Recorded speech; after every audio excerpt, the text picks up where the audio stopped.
చిలుకూరి బాలాజీ ఆలయ ప్రధాన అర్చకుడు రంగనాథన్ సౌందర్యను పరామర్శించిన బీఆర్ఎస్ వర్కింగ్ ప్రెసిడెంట్ కేటీఆర్ గారు, ఎమ్మెల్యేలు సబితా ఇంద్రారెడ్డి గారు, పాడి కౌశిక్ రెడ్డి గారు, రాజేంద్ర నగర్ నియోజకవర్గ ఇన్ఛార్జ్ కార్తిక్ రెడ్డి గారు, ఇతర ముఖ్య నేతలు పరామర్శించడం అయితే జరిగింది.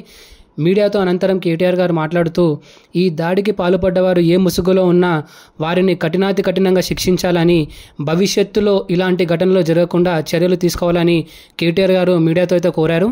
మరి చిలుకూరు బాలాజీ దేవాలయంలో పెద్దలు చాలా కాలంగా సౌందరరాజన్ గారు, వారి తర్వాత ప్రధాన అర్చకులుగా రంగరాజన్ గారు ఇక్కడ ఏదైతే సేవలు అందిస్తున్నారో వారిని వాళ్ళ అగౌరవపరచడమే కాకుండా ఈరోజు రాష్ట్రంలో అధోగతి పాలైన శాంతి భద్రతల సాక్షిగా వారి మీద దాడికి దిగడం ఏదైతే ఉందో నిజంగా కూడా అత్యంత దుర్మార్గమైన, అత్యంత నీచమైన కార్యక్రమం.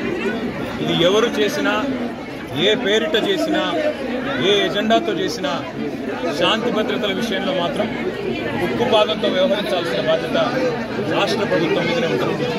ఇవాళ భగవంతుడి సేవలో నిమగ్నమయ్యే పెద్దలు రంగరాజన్ గారు, సౌందరరాజన్ గారి కుటుంబం పరిస్థితి ఈ విధంగా ఉంది అంటే మరి ఈ రాష్ట్రంలో శాంతి భద్రతలు ఎంత అధ్వానంగా ఉన్నాయో దీన్ని బట్టి చెప్పుకోవచ్చు. ఖచ్చితంగా ఈ దాడికి పాల్పడ్డ వాళ్ళు ఏ ముసుగులో ఉన్నా, ఏ జెండా పట్టుకున్నా వారిని కఠినంగా చట్టపరంగా శిక్షించాలని చెప్పి రాష్ట్ర ప్రభుత్వాన్ని డిమాండ్ చేస్తూ భవిష్యత్తులో కూడా ఇలాంటి సంఘటనలు పునరావృతం కాకుండా కఠినంగా చర్యలు తీసుకోవాలి, కఠినంగా సమీక్షించి పూర్తి స్థాయి భద్రత కూడా అవసరమైతే వారికి ఏర్పాటు చేయాలి. ఎందుకంటే చిలుకూరు బాలాజీ ఆలయం ఇవాళ లక్షలాది మంది అభిమానులు వారికి ప్రపంచవ్యాప్తంగా ఉన్నారు. అట్లాంటి చిలుకూరు బాలాజీ ఆలయానికి మరి గొప్పగా సేవ